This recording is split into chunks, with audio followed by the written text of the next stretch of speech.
નમસ્કાર, આપ જોઈ રહ્યા છો જેકેએસ ન્યૂઝ ગુજરાતી. વાત કરીએ તો હિંમતનગરમાં પક્ષીઓ માટે પીવાના પાણીના કુંડાનું વિતરણ કરાયું. છેલ્લા થોડા દિવસોથી ગરમીનો પારો વધી રહ્યો છે, ત્યારે સાબરકાંઠા જિલ્લાના હિંમતનગર શહેરના મહાવીરનગરના 4 રસ્તા પાસે સ્માઇલ ફાઉન્ડેશન દ્વારા પક્ષીઓ માટે પાણીના કુંડાઓનું નિઃશુલ્ક વિતરણ કરવામાં આવ્યું હતું. જોકે હાલ ગરમીની ઋતુમાં પાણીની ખાસ જરૂરિયાત છે. પક્ષીઓને પીવા માટે પાણીની સમસ્યા સર્જાય, જેને લઈને સેવાકીય સંસ્થા દ્વારા ગરમીના સિઝનમાં પીવા માટે પાણીના કુંડાઓ દરેક લોકો પોતાના ઘરે પક્ષીઓને પાણી મળી રહે તેના માટે વિતરણ કરવામાં આવતું હતું.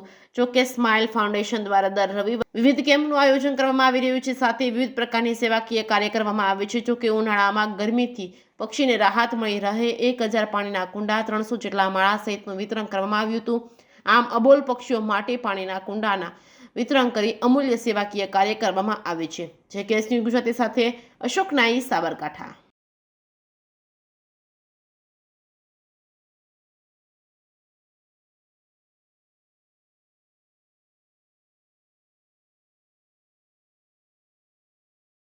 સ્માઇલ ફાઉન્ડેશન સંસ્થા વતી દર વર્ષની જેમ આ વર્ષે પણ અમે પક્ષીઓ માટે પાણીના કુંડા અને માળા અને પ્રાણીઓ માટે ચાટનું રાહત દરે વિતરણ કરવાનું આયોજન કરેલું છે, જે પક્ષીઓ અને આ ગરમીના કારણે પાણી મળી રહેતા માટે સેવાકીય પ્રવૃત્તિઓ અમે કરીએ છીએ. બીજી પણ દર રવિવારે જમવાનું, પછી ચંપલ, કપડાં, પછી વિધવા બહેનો માટે રાશન કીટો, આ સંસ્થા વતી અમે સેવાકીય પ્રવૃત્તિઓ કરીએ છીએ.